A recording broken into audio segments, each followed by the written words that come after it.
the average first-time home buyer in the United States is now 40. It's up a few years from 35. It was just a few years ago, it was 35. And then in like the 80s, it was like 28, 29. So it's slowly gone up over time. But I got to thinking, like, in this area, I feel like that is not true. So I dug into the numbers. Let's get into that. How did we go from 20s all the way up to 40s? And it's a great question. If we look at the data by decade, you can see that first-time home buyers were typically around 29 years old in the 1980s. And then it still stayed in the high 20s and low 30s in the 90s. Early 2000s, it was early 30s. 2010s, it was around 31, 33-ish. And then 2020s, it suddenly jumps to 35 and 23. And now 24 was 40. So the age barely moved for 40 years. And then all of a sudden, it skyrocketed in the last 5. So basically it spiked so fast because the biggest factor was affordability. Home prices have increased dramatically, as we all know, and mortgage rates doubled from the 3% era up to the 6 and 7% that they are now. That makes your monthly payment at the same home so much higher. So people needed more income to savings to qualify. So student loans absolutely play into this because, I mean, over half of borrowers say loans delayed their home purchase. I see so many people get out of school and get into their profession. They're like, I'm going to rent until I get my student loans paid off. I'm going to rent until I get situated in my job or I get the job secured that I went to school for. Higher monthly payments make a down payment a lot harder. So if you have like a conventional loan, you're gonna put 5% down.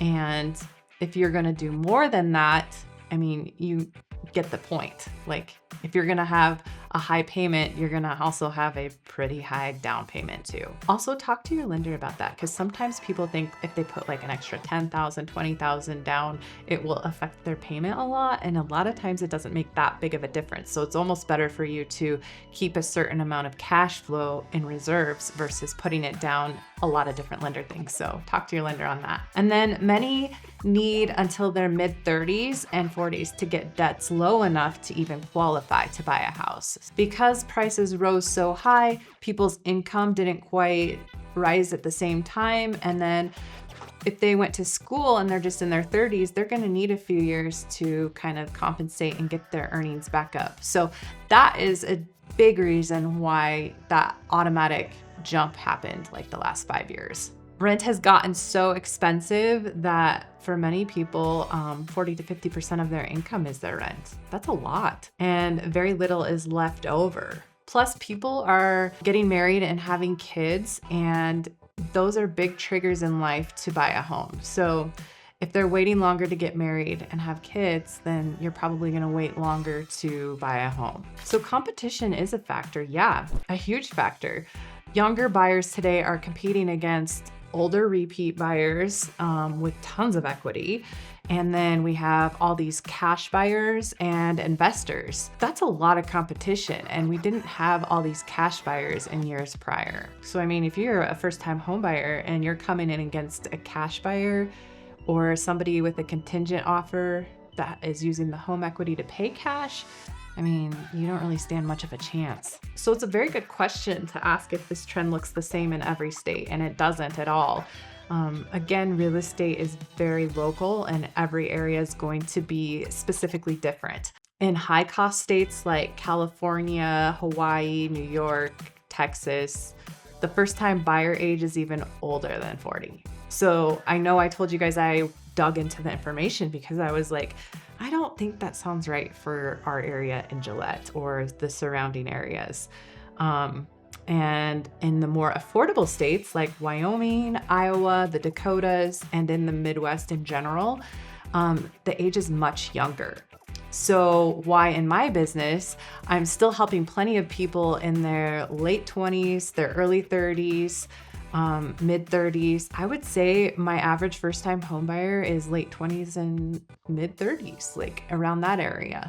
But Gillette's demographic is pretty young. It's about 35. So I think that kind of takes into play as well. So we're in a market where homeownership is still attainable for young buyers because it's more affordable and there's very good jobs here. Jobs, occupation totally make a difference in the age of a first-time homebuyer. So like you have the more stable incomes in this area and the skilled trades, energy jobs, healthcare, law enforcement, and union workers. Those here locally usually have a way younger qualifying age. And then people with big student loans, so think like doctors, lawyers, any of those professions, they have very large student debt. And so that's going to push the age of even 40 or whatever for first-time homebuyer further because they're going to pay that off.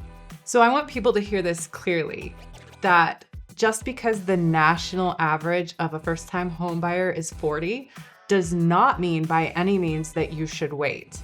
In northeastern Wyoming, I help younger first-time homebuyers every single week. And the key is having a realistic budget, a smart down payment plan, a lender who communicates with you well, and an agent who knows how to compete for you. You can absolutely buy in your 20s. We help many first-time homebuyers in their 20s. In fact, we have a whole handful of them looking at homes right at this moment. And hopefully they are all going to be new homeowners by the new year. The time, if it is right for you to buy, that's when you should buy. So don't let the headline influence if you wait or if you buy a home today. If you live in northeastern Wyoming, you should take advantage of our lower prices on homes and the great cost of living that we have here. That will enable you to buy earlier versus living in the more expensive areas. If you have any questions, please comment. Remember to like and subscribe. I am Jessica LaCour, your Northeastern Wyoming real estate broker. Make sure you give me a like, subscribe, and I will see you on the next one.